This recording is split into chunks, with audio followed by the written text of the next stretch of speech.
What family member ruined their own reputation at a funeral? My 7-year-old daughter Luna was practicing her poem for her grandfather's funeral when my phone rang. It was my sister-in-law Jane. Listen, tomorrow's service is for adults who can handle grief appropriately. Luna's too young, and frankly, after her meltdown at Christmas, we don't need that energy. Luna has selective mutism. She can speak, but anxiety makes her go completely silent around most people. The meltdown Jane referenced was Luna crying when forced to perform a song for 30 relatives she'd never met. But with Grandpa, Luna found her voice. He was the only extended family member she'd talk to freely. Jane, Dad specifically asked Luna to read something. It was his last. Well, he's not here to be disappointed, is he? Besides, the funeral home has strict capacity limits. That was a lie. I'd already called them. No limits. Luna had been sitting beside me coloring a picture for Grandpa's casket. She looked up at me with huge eyes. Aunt Patty doesn't want me there? I muted the phone. We're going, baby. Grandpa wanted you there. Jane texted. The funeral director has your names on a do not admit list. Luna saw it. Like we're bad people? No, sweetheart. Aunt Patty is just sad and making bad choices. Luna spent the next hour practicing her poem in front of her stuffed animals, voice getting stronger each time. Grandpa taught me brave doesn't mean loud. Sometimes brave is showing up when you're scared. My phone buzzed. Mom calling. Jane says Luna's too disruptive? Mom, Dad asked Luna to read. His last request was hearing her voice at his service. Long pause. Come anyway. I'll handle Jane. The next morning, Luna chose her outfit carefully. Grandpa's favorite color purple, with the butterfly necklace he'd given her. She practiced her poem one more time in the mirror, then went completely silent. Her anxiety was kicking in, but her eyes were determined. At the funeral home, Jane stood at the entrance like a bouncer, arms crossed. I specifically said, Mom appeared behind her. Jane, move. This is what Dad would want? Some child making this about her? Luna tugged my hand. In the quietest voice she whispered, tell her Grandpa said I'm his brave butterfly. Jane heard and scoffed. Oh please, the selective mutism act? She talks when she wants attention. That's when my brother James arrived with his 3 kids. Hey Luna, we saved you a seat up front where Grandpa wanted you. Jane's face went red. You knew about this? We all did. Dad talked about Luna's poem for weeks. It was the last thing he was excited about. Inside, Luna sat frozen during the service, clutching her poem. When it was her turn, she walked to the podium, looked at the crowd, and couldn't speak. Jane smirked from her seat. 30 seconds passed. 40. Someone coughed. Luna's eyes filled with tears. Then James's 8-year-old son stood up. You can do it, Luna. Grandpa's listening. Luna took a deep breath. The first line came out as a whisper. My grandpa said hearts speak louder than voices. By the third line, her voice grew stronger. By the end, she was speaking clearly. He said I was his brave butterfly, and butterflies don't need to roar to soar. The entire room was crying, except Jane. After the service, Jane cornered us. That manipulative performance? Mom cut her off. Jane, there's something you should know. Dad's will reading is tomorrow. Finally, someone responsible can handle the estate. Mom smiled coldly. Dad left Luna his piano, the one you've been trying to claim for months. He also left her a college fund. And there's a video. What video? Dad recorded a message 3 days before he died. Should I play it now? Jane went pale. What does it say? Mom pulled out her phone. Grandpa's voice filled the lobby. If you're watching this, it means Jane tried to stop Luna from attending. Jane, I've removed you as executor and from my will entirely. Jane's husband stood up. You tried to ban a 7-year-old from her grandfather's funeral? Jane lunged at Mom, screaming. Security dragged her out, but not before she shrieked. I've been stealing from him for years. You'll never find where I hid it. Everyone froze. But when police searched Grandpa's phone, they found something worse than theft. Jane had been recording Luna without permission for months. The police showed up maybe 3 minutes after Jane screamed about stealing from Dad. I grabbed Luna and pulled her against my chest while 2 officers walked toward Jane, who was still yelling about hidden money and how we'd never find it. Elias just stood there with his mouth open, looking like someone had punched him in the stomach. The funeral director was trying to get everyone else into a side room, herding mourners away from the chaos, but it was too late because every single person had heard Jane admit she'd been stealing from my dying father for years. One officer put handcuffs on Jane while she thrashed and screamed, and the other officer started asking questions about what happened. Detective Willie arrived about 10 minutes later, a tall guy with gray hair who looked tired and sad, like he'd seen too many families fall apart. He asked everyone who witnessed the outburst to stay for statements, and people lined up against the wall looking shocked and uncomfortable in their funeral clothes. I sat down in a chair with Luna in my lap and told Detective Willie everything, about Dad's video message and how it mentioned unauthorized recordings of Luna. Luna had gone completely silent again after her triumph at the podium, her small body shaking against mine as she tried to process what she'd just seen. Detective Willie wrote everything down and asked if I had Dad's phone, and I explained that Mom had it since she was handling his estate. He nodded and went to talk to Mom, who was standing near the windows looking pale and angry. Mom came over after about 20 minutes of police questioning Jane and pulled me aside. She kept her voice low and asked me to take Luna home before this got any worse. I agreed right away because Luna had been through enough today, more than any 7-year-old should have to handle at her own grandfather's funeral. Winston appeared next to us and said he was coming with us, his face gray and shocked at what his sister-in-law had done to our family. We slipped out a side door while Jane was still screaming at the officers, and I carried Luna to the car even though she was getting too big to be carried. The drive home was silent except for Luna's quiet breathing, and Winston's occasional sighs from the back seat. At home, I set Luna down on the couch and she just sat there staring at her hands for about 5 minutes. Then she looked up at me and whispered so quietly I almost missed it, asking if Grandpa knew Aunt Patty was mean. I knelt down in front of her and said yes, that's exactly why he made the video, because he knew Jane would try something, and he wanted to protect Luna. She nodded slowly, and then asked if she could go play with her stuffed animals, needing to escape into her safe pretend world after the overwhelming day. I told her, of course, and watched her walk to her room, her purple dress wrinkled and her butterfly necklace catching the light. Winston sat down at my kitchen table and put his head in his hands, saying sorry over and over even though none of this was his fault. His son Tommy came in from the living room looking confused and asked why the police took his aunt away. Winston struggled to find words to explain adult betrayal to an 8-year-old who'd just been trying to support his cousin. He finally said that sometimes grown-ups make very bad choices and have to face consequences, which seemed to satisfy Tommy for the moment. Mom called around 6 that evening to say Jane had been arrested and charged with elder financial abuse after police found evidence on Dad's phone. The unauthorized recordings were still being investigated, but the first searches of Jane's devices showed she'd been filming Luna at family gatherings for at least 6 months, maybe longer. I felt sick hearing that, imagining Jane pointing her phone at Luna during Christmas and Thanksgiving and birthday parties, capturing my daughter's most vulnerable moments. After I hung up with Mom, I spent the rest of the night on my laptop researching what unauthorized recording of a minor meant legally. My stomach turned reading about exploitation and privacy violations, and how people sometimes collected videos of disabled kids for reasons I didn't want to think about. Luna woke up twice with nightmares, crying without making any sound, her anxiety stealing her voice even in sleep.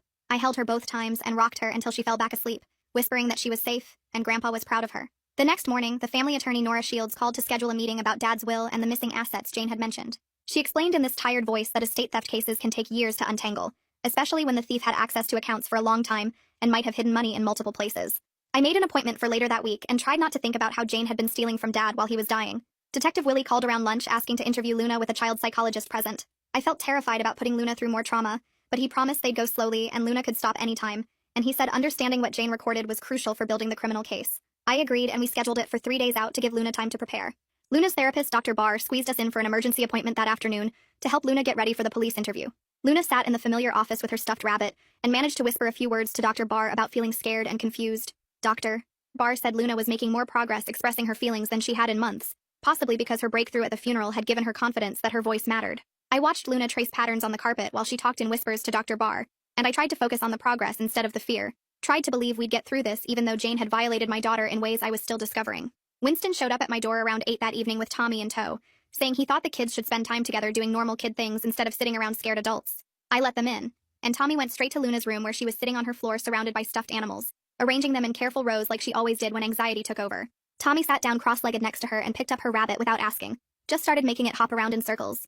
Luna watched him for a minute before picking up her bear and making it follow the rabbit, and they played like that for maybe 20 minutes without saying much. I stood in the doorway pretending to check on laundry while actually listening to every sound, and eventually Tommy's voice came out quiet and serious, asking if Luna was okay after what happened with his aunt.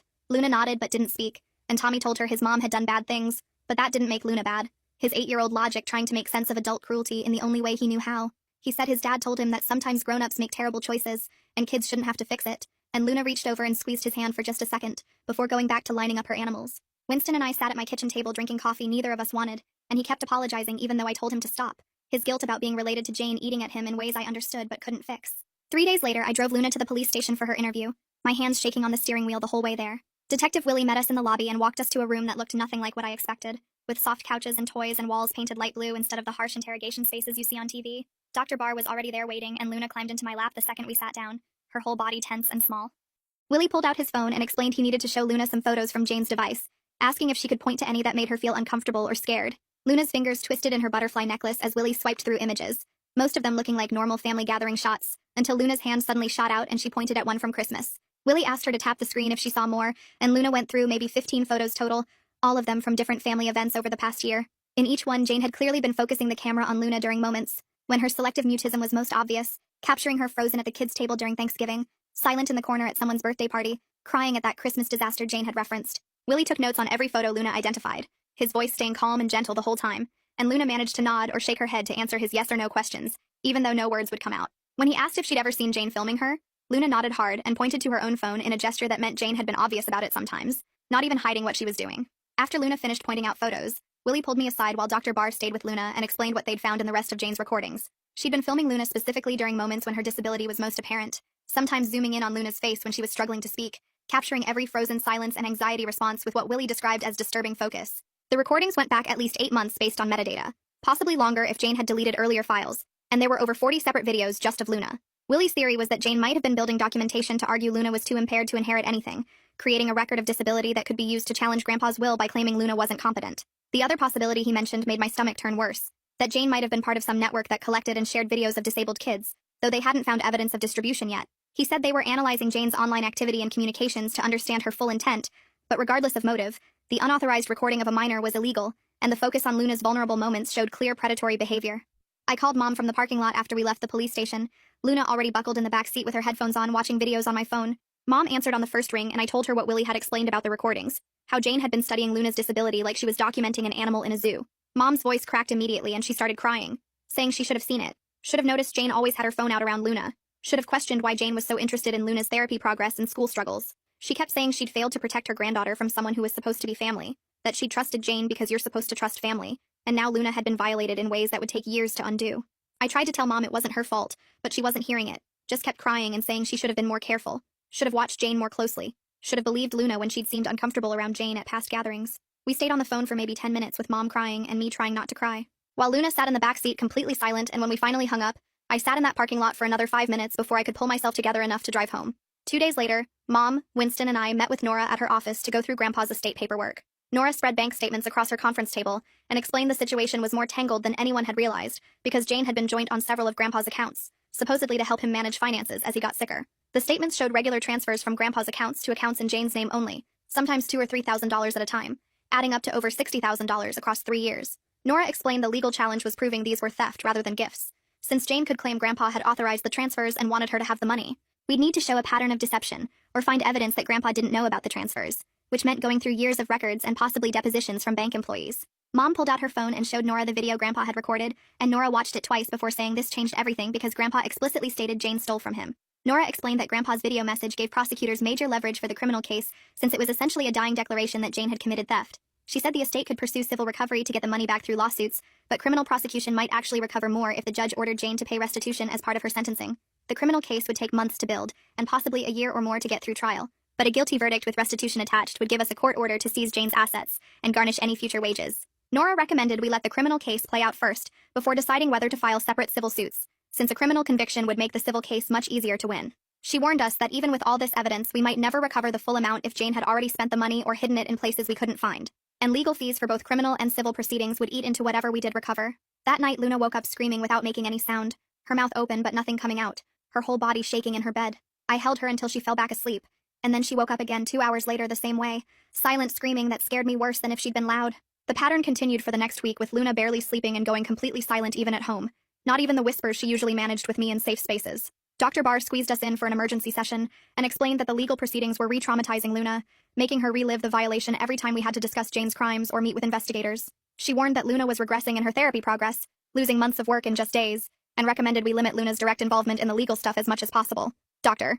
Barr said we should let the adults handle the investigation and court proceedings while keeping Luna informed in age-appropriate ways, giving her just enough information to feel safe without drowning her in details about what Jane had done. Winston called me a few days later to say Elias had filed for divorce from Jane, the papers already submitted and a lawyer already hired. He said Elias was completely devastated, that he'd had no idea about the theft or the recordings, and felt like his whole marriage had been a lie. Elias was cooperating fully with the investigation, giving police access to all their shared devices and financial records, and the additional evidence from his cooperation was revealing even more of Jane's deception. Bank records from their joint accounts showed Jane had been moving money around in ways Elias never knew about, and his laptop had cloud backups of Jane's phone that contained even more recordings of Luna than police had initially found. Winston said Elias wanted to maintain some kind of relationship with our family separate from Jane, but I told Winston I needed time to think about that because right now I couldn't look at anyone connected to Jane without feeling sick. 2 weeks after the funeral, the prosecutor's office filed formal charges against Jane, including elder financial abuse, identity theft for opening accounts in Grandpa's name without permission, and 6 counts of unlawful surveillance of a minor.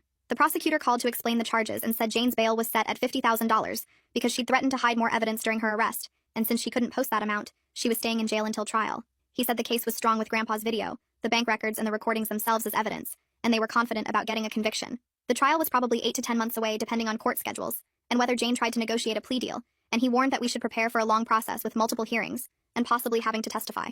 Mom came over that evening and we sat on my couch after Luna went to bed, and she finally broke down completely about everything. She said she was mourning Dad while simultaneously dealing with the horror of learning Jane had been stealing from him during his final years, and the two grief processes were tangling together in ways she couldn't separate. Mom told me that Dad had mentioned money going missing a few times, small amounts at first and then bigger chunks, but Jane always had explanations about medical bills or house repairs or helping her kids with school expenses. Mom said she should have questioned those explanations more carefully, instead of just trusting family, should have looked at the bank statements herself, instead of letting Jane handle everything. She blamed herself for being too trusting, for not protecting Dad from theft while he was dying, for not protecting Luna from someone who'd been documenting her vulnerability for months. I tried to tell Mom that Jane had fooled everyone, that predators are good at hiding what they really are, but Mom just kept crying and saying she should have known, should have seen the signs, Should have been more careful with the people she let into Dad's life and Luna's life. The next morning, Luna's teacher called while I was making breakfast.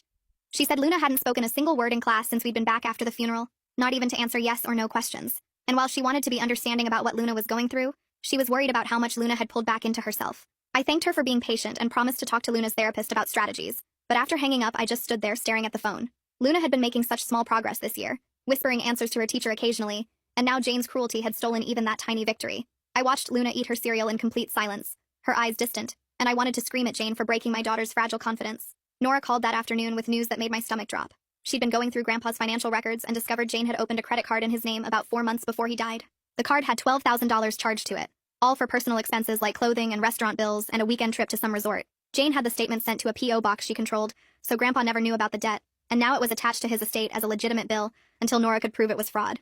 She said she was filing a dispute with the credit card company and adding it to the criminal case, but it would take months to untangle. I asked how someone could be so calculated in stealing from a dying man, and Nora said in her 20 years practicing law, she'd seen family members do terrible things for money, but Jane's systematic theft was among the worst. Winston and I met with the prosecutor 3 days later in a small conference room that smelled like old coffee and stress. The prosecutor was a tired-looking woman who spread files across the table and explained that Jane's case would probably take 8 to 12 months to reach trial. She said they were building a strong case with the bank records, the credit card fraud, Grandpa's video, and the recordings, but Winston and I needed to understand that some of the stolen money might never be recovered. Jane could have hidden cash, spent it already, or moved it somewhere they couldn't trace, and criminal restitution orders didn't guarantee we'd actually get the money back. She asked if we were prepared for a long process with multiple hearings, possible delays, and the stress of potentially having to testify about what Jane had done. Winston looked gray and exhausted, and I just nodded because what choice did we have except to see this through? The prosecutor promised to keep us updated and said Jane remaining in jail was good because it prevented her from hiding more evidence or intimidating witnesses. Luna had a therapy appointment the next day, and her therapist used stuffed animals to help Luna express feelings she couldn't put into words. Luna made one stuffed bear be Grandpa and another smaller bear be herself, and she had them sitting together while other animal toys watched from far away. Then she brought in a wolf toy and had it circle the bears, getting closer and closer, and when her therapist asked what the wolf wanted, Luna whispered that the wolf was pretending to be nice but was really bad. She made the wolf snatch the Grandpa bear away, and the little bear just sat frozen and couldn't move or make sounds. Her therapist asked gently what scared the little bear most, and Luna whispered even quieter that she was scared bad people could pretend to be family, that she couldn't tell who was safe anymore. I sat in the corner of the therapy room trying not to cry, watching my 7-year-old work through the betrayal of learning that someone she'd known her whole life had been secretly hurting her. The therapist recommended a specialized group for kids who'd experienced family trauma, and I enrolled Luna the following week. The group met twice a week and used art and play to help children process complex emotions about adults who'd betrayed their trust. Luna's first session, she sat silently in a circle with 5 other kids while the group leader explained that everyone there had experienced something confusing and scary with a family member. One boy drew a picture of his uncle who'd stolen his college fund, and a girl made a clay figure of her grandmother who'd said mean things about her disability.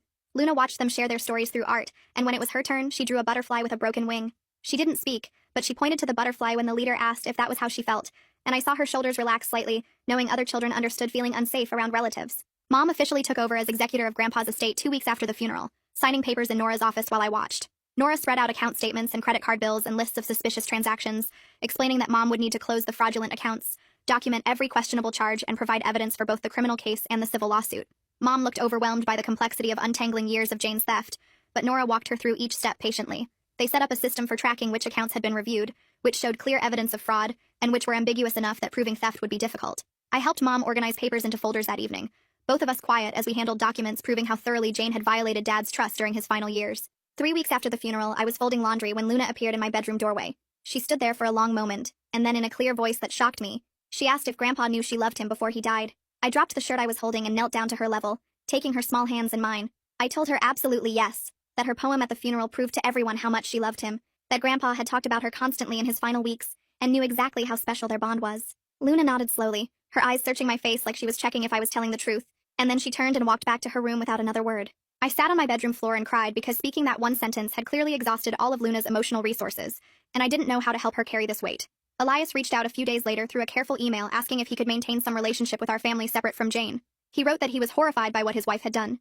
that he was cooperating fully with police and prosecutors, and that he understood if we never wanted to see him again, but hoped we might consider supervised visits where he could see the kids. I forwarded the email to Winston, and we talked on the phone for over an hour about whether Elias deserved a chance. Winston pointed out that Elias had confronted Jane at the funeral, had filed for divorce immediately, and had provided evidence that strengthened the case against her. We decided that Elias was also a victim of Jane's deception, that she'd hidden her cruelty from him just like she'd hidden it from the rest of us. We agreed to supervised visits where Elias could see Tommy and Luna together with multiple adults present, watching carefully to make sure he respected Luna's boundaries and didn't pressure her to speak or interact. Detective Willie called with an update that made me feel sick all over again. Jane's phone had revealed she'd been in contact with several other family members of children with disabilities, and they'd been discussing something they called a documentary project about selective mutism.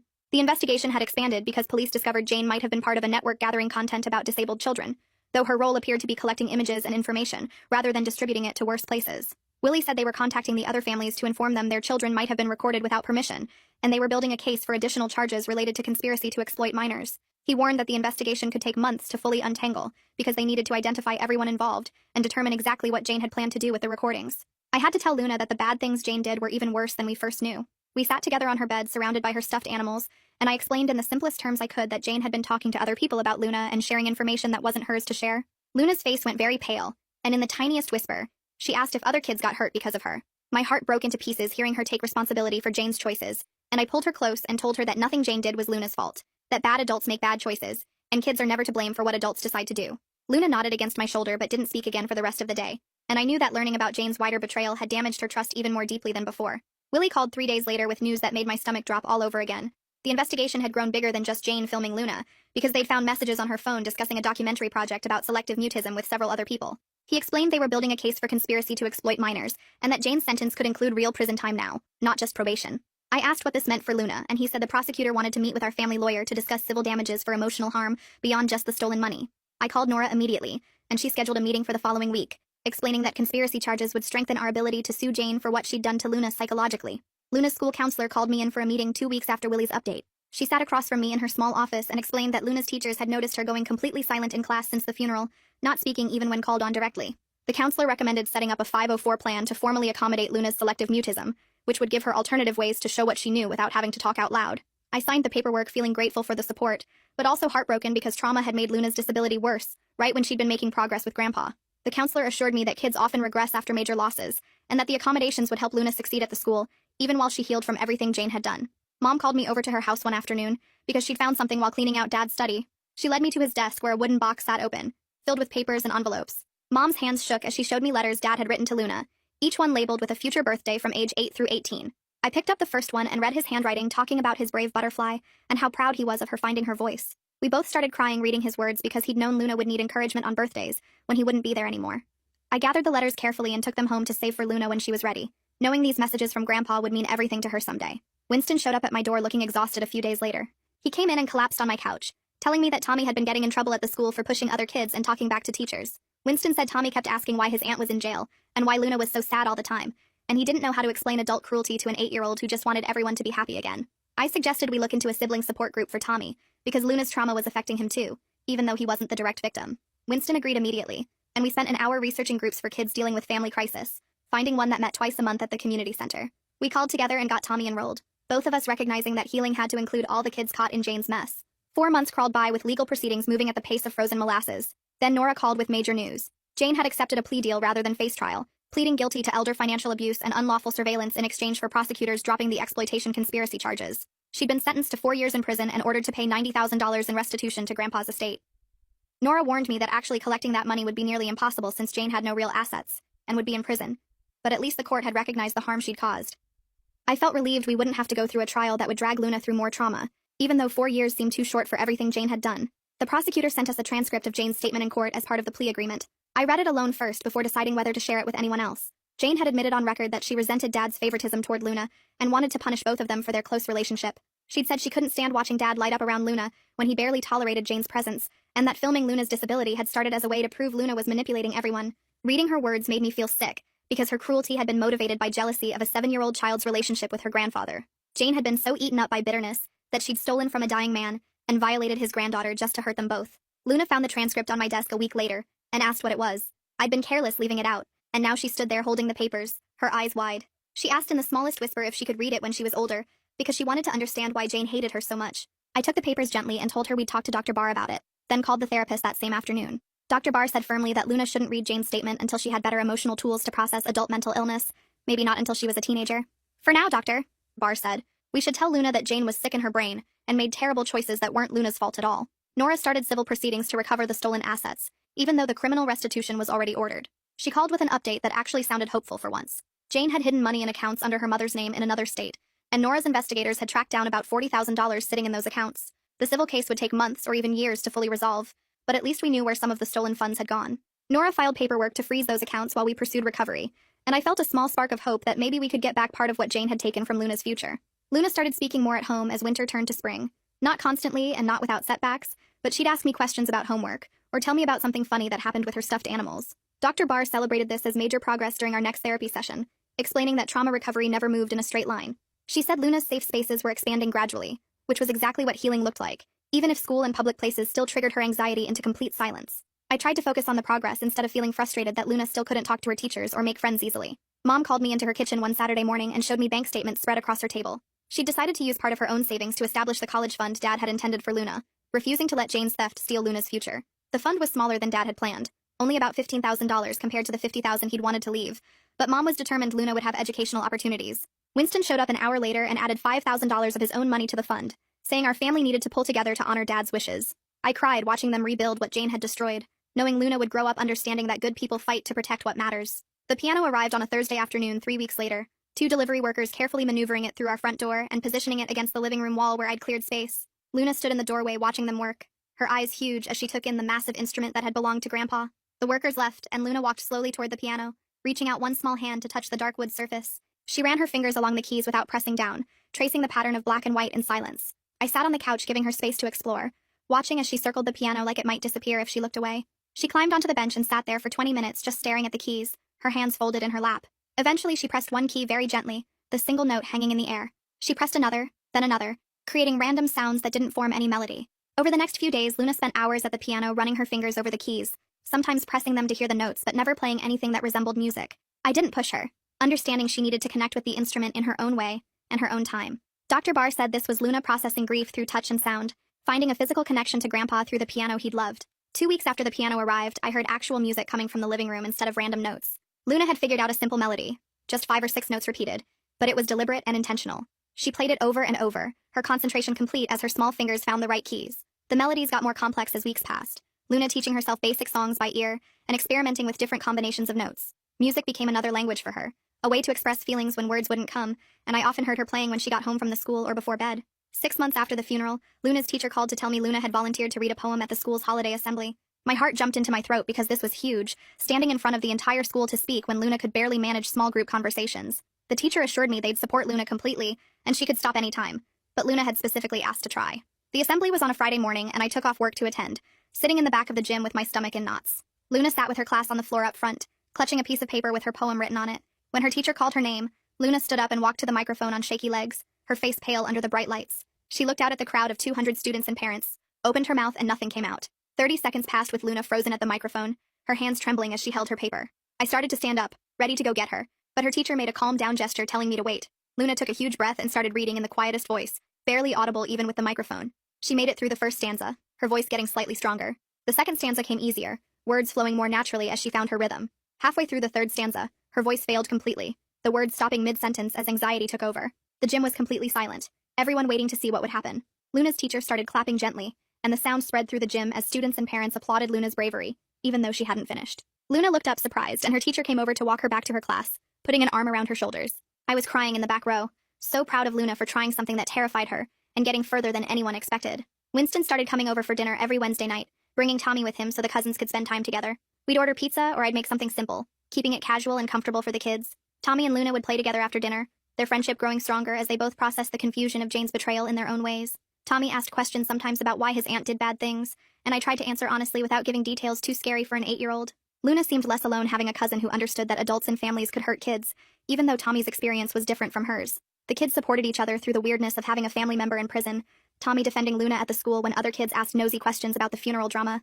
These weekly dinners became a new tradition, our family rebuilding itself without Jane's toxic presence poisoning every gathering. Winston told me how much the dinners meant to him too, giving him and Tommy stability and connection when his own life felt chaotic from the divorce. Elias started visiting once a month under supervised conditions, always with me or Winston present to make sure Luna felt safe. The first visit was awkward. Elias sitting in our living room looking uncomfortable while Luna hid behind me. He asked if he could talk to Luna directly, and I checked with her first, Luna nodding permission but staying close to my side. Elias got down on her level and apologized for not protecting her from Jane, his voice breaking as he told Luna he should have seen what was happening and stopped it. He promised to always respect Luna's boundaries and never push her to talk or hug or interact if she didn't want to. Luna listened silently, then whispered that it wasn't his fault what Jane did. Over the following months, Luna gradually accepted Elias's presence, eventually sitting near him during visits and showing him her piano playing. His genuine guilt and careful respect for Luna's needs helped her understand that not all adults connected to bad people were bad themselves, that Elias had been fooled by Jane too. Dr. Barr introduced exposure therapy during our sessions, using the funeral poem as proof that Luna could succeed even when terrified. The therapy involved Luna practicing speaking in increasingly challenging situations, starting with just Dr. Barr and me in the room, then adding unfamiliar adults one at a time. Progress was incredibly slow with many setbacks. Days when Luna couldn't speak at all, followed by tiny victories like answering a direct question. Dr. Barr reminded us repeatedly that selective mutism doesn't follow a straight path to recovery, that backsliding was normal and didn't erase previous progress. Luna's determination to honor Grandpa's belief in her brave butterfly identity kept her trying even when therapy sessions left her exhausted and frustrated. Some weeks she'd make breakthrough progress, other weeks she'd retreat completely into silence, the anxiety overwhelming her coping strategies. Nora called with unexpected good news about the civil case, her investigators successfully recovering $40,000 from Jane's hidden accounts. The money had been sitting in accounts under Jane's mother's name in another state, and the court ordered it returned to Grandpa's estate. Mom decided to split the recovered funds, using $20,000 to restore what Jane had stolen from the estate, and putting $20,000 into Luna's college fund. It wasn't full restitution for the $60,000 Jane had taken, but it felt like a real victory against Jane's attempt to steal Luna's inheritance. Nora warned that recovering the remaining $20,000 would be nearly impossible with Jane in prison, and no other hidden accounts discovered, but we celebrated getting back as much as we did. Luna asked to visit Grandpa's grave on what would have been his 75th birthday, and we drove to the cemetery together on a sunny Saturday morning. Luna brought fresh flowers and the butterfly necklace he'd given her, wearing it for the first time since the funeral. We stood at his headstone and Luna whispered her poem, the same words she'd read at the funeral 6 months earlier. Her voice was so much stronger now, steady and clear instead of shaking with fear and grief. I watched her talk to Grandpa about learning piano and speaking at the school, telling him about the progress she'd made and how hard she was trying to be brave. Grief and healing were happening at the same time, Luna learning to carry her sadness about losing Grandpa, while also growing stronger and more confident. I started a blog about parenting a child with selective mutism, sharing our story to help other families understand the condition better. I wrote about Luna's journey from being silenced by anxiety to finding her voice, and I discussed Jane's recordings to help parents recognize when children were being exploited. The response surprised me. Dozens of parents reaching out to say the blog helped them understand their own kids' struggles or identify concerning situations. Several parents specifically thanked me for discussing the unauthorized recordings, saying it made them realize similar things were happening with their children, and they'd taken action to protect them. Knowing Luna's trauma might help protect other vulnerable kids gave our painful experience unexpected meaning. Winston told me he'd started therapy to process his feelings about Jane's betrayal, recognizing her crimes affected him deeply, even though Luna was the direct victim. We met for coffee one afternoon and talked about how family trauma spreads in unexpected ways, hurting people who weren't even the main targets. Winston felt guilty for bringing Jane into the family, even though he couldn't have known what she'd become. He struggled with anger at himself for not seeing the warning signs, for not protecting Luna better. I reminded him that Jane had fooled everyone, that predators are skilled at hiding their true nature. We discussed how healing required acknowledging everyone's pain, not just the primary victims, and how Winston seeking help was important for himself and for Tommy. Luna's teacher sent an email reporting that Luna was speaking more in small group settings at the school, participating in discussions with 2 or 3 classmates, even though whole class participation remained impossible. The 504 plan accommodations let Luna demonstrate her learning through written work and recorded responses instead of verbal presentations, and her grades improved significantly as anxiety about forced speaking decreased. The teacher noted Luna was making friends with other quiet kids, building relationships through shared activities rather than constant talking. Luna came home happy most days now, telling me about school through a combination of words and gestures, her world slowly expanding as she learned to manage her anxiety instead of being controlled by it. Mom called the following Saturday, asking if I wanted to help sort through more of Grandpa's things stored in her garage. We spent the morning opening boxes neither of us had touched in months, finding old photo albums and loose pictures stuffed in envelopes. I pulled out a photo of Luna at age 3, her hair in pigtails, and flipped it over. Grandpa's handwriting covered the back in neat blue ink, describing the day Luna had whispered her first full sentence to him about butterflies in the garden. Every photo had notes like this, moments Mom and I had forgotten, but Grandpa had carefully documented and saved. We found pictures from Luna's first day of kindergarten, with notes about her bravery wearing her backpack into the building even though she was shaking. Photos from a family barbecue showed Luna hiding behind Grandpa's legs, and his note explained she'd been overwhelmed by noise but stayed for 2 whole hours, a huge achievement he celebrated. I sat on the garage floor reading through dozens of these notes, crying at the evidence of how closely Grandpa had watched Luna's small victories. Mom suggested we create a memory book combining the photos with the birthday letters he'd written, giving Luna something tangible she could look at whenever her confidence dropped. We spent the next week organizing everything chronologically, adding our own notes about what we remembered from those days, building a record of Grandpa's love that Luna could hold in her hands. Mom's phone rang while we were finishing the memory book layout. She answered and her face went tight, listening for several minutes before saying she'd think about it. Jane's mother had called asking to meet, claiming she hadn't known about the stolen money hidden in her accounts and wanting to reconcile with the family. Mom sat at her kitchen table after hanging up, staring at nothing while she processed this request. I asked what she wanted to do, and she said she honestly didn't know, that Jane's crimes shouldn't automatically destroy every extended family connection, but rebuilding trust felt impossible right now. She agreed to meet Jane's mother for coffee the following week, deciding she could at least hear what the woman had to say even if reconciliation took years or never happened at all. I understood Mom's position, even though part of me wanted to refuse any contact with anyone connected to Jane. Mom reminded me that Jane's mother had been kind to Luna at family gatherings before everything happened, and cutting off potentially innocent people because of Jane's actions made us just as cruel. Luna's therapy group scheduled their performance showcase for a Tuesday evening in early November. Parents and family members filled the small community center room where the kids had been practicing for weeks. Luna sat with her group, clutching a butterfly hand puppet she'd decorated herself with purple glitter and pipe cleaner antennae. When her turn came, she moved to the front with two other kids, and they performed a puppet show Luna had written about a butterfly who loses her voice after a scary storm. The butterfly puppet couldn't sing anymore, and felt broken until she discovered she could make music by playing a piano with her wings. Luna manipulated her puppet through the story, her face serious and focused, and the other kids provided sound effects and background voices. The metaphor wasn't subtle, Luna processing her own journey through this simple puppet story, but watching her share something so personal in front of 20 strangers showed how far she'd traveled from the terrified child who couldn't speak at Grandpa's funeral. I cried watching the butterfly puppet learn to communicate through music instead of songs, seeing Luna tell her story in the only way she could manage right now. After the showcase ended, several parents approached me saying their kids had similar struggles, and Luna's puppet show helped them understand their own children better. Nora called 3 weeks later with news about the civil case. The judge had awarded a judgment against Jane for $75,000 in damages, covering the stolen money plus compensation for emotional harm to Luna. Nora warned that actually collecting this money from someone in prison was nearly impossible since Jane had no income, and any prison wages would be minimal. We could potentially garnish future earnings if Jane ever got released and found work, but full recovery might never happen. I told Nora I understood, that having a legal judgment acknowledging what Jane did to Luna mattered more than the money itself. Mom agreed when I shared the news, saying the court validation that Luna had been genuinely harmed carried weight beyond financial recovery. We'd gotten back $40,000 from the hidden accounts, and while we'd never see the full amount Grandpa intended for Luna, we'd recovered enough to secure her future educational opportunities. Luna approached me one evening while I was making dinner, standing quietly until I noticed her waiting. She asked in her soft voice if she could take piano lessons to learn how to play Grandpa's piano properly, instead of just picking out random notes. I contacted 3 teachers before finding one who had experience working with anxious children and understood selective mutism. The teacher's name was Mrs. Rodriguez, and she met with Luna for a trial lesson, letting Luna sit at the piano without pressure to speak or perform. Luna came home happy after that first session, showing me the simple exercise Mrs. Rodriguez had taught her using only gestures and written notes. Piano became Luna's primary way of expressing emotions her voice couldn't convey, her fingers speaking through music when words felt too hard. She practiced every day after school, sometimes for hours, working through beginner books with fierce determination. I'd hear her playing the same measures over and over until she got them perfect, the repetition soothing her anxiety in ways talking never could. 8 months after the funeral, Luna's teacher sent an email that made me cry at my work desk. Luna had spoken a full sentence in class that morning, asking a question about their science project on plant growth. The teacher wrote that she'd nearly dropped her coffee mug in surprise, and the whole class had frozen for a moment before continuing normally, giving Luna space to process her breakthrough without making it a huge deal. I picked Luna up from the school that afternoon and hugged her tight, telling her how proud I was. Luna shrugged and said it had just felt like the right time to ask her question out loud, that she'd been thinking about it for days, and the words finally came out. The next day, she went back to silence at the school, but that single sentence proved her comfort zone was expanding even if progress wasn't linear. Her teacher understood and continued accommodating Luna's communication needs through written work and recorded responses, celebrating the breakthrough while respecting that Luna couldn't speak on command. Mom called me in December to discuss an idea she'd been developing. She wanted to establish a small scholarship at the local community college in Dad's name for students with communication disabilities, using some of the recovered funds to create something positive from Jane's theft. The scholarship would cover tuition and books for one student per year who faced challenges like Luna's, ensuring Dad's legacy included supporting young people who struggled to make their voices heard. Mom worked with the college's financial aid office to set up the structure, and they agreed to name it the Albert Whitfield Communication Disability Scholarship. The first recipient would be selected the following fall, and Mom asked if Luna wanted to help choose the winner when she was older. Luna nodded when Mom explained the plan, saying quietly that Grandpa would like helping kids who had trouble talking like she did. Winston called in January saying his divorce had been finalized the week before. His wife had left him 6 months earlier, unable to handle the stress of Jane's crimes and the constant legal proceedings affecting their family. Winston sounded tired but relieved, saying the marriage had been struggling for years, and Jane's betrayal just accelerated the inevitable end. Elias's divorce from Jane became final around the same time, and our family reconfigured around these new realities. We were smaller now and definitely more cautious about trusting people, but we'd also grown closer through surviving betrayal together.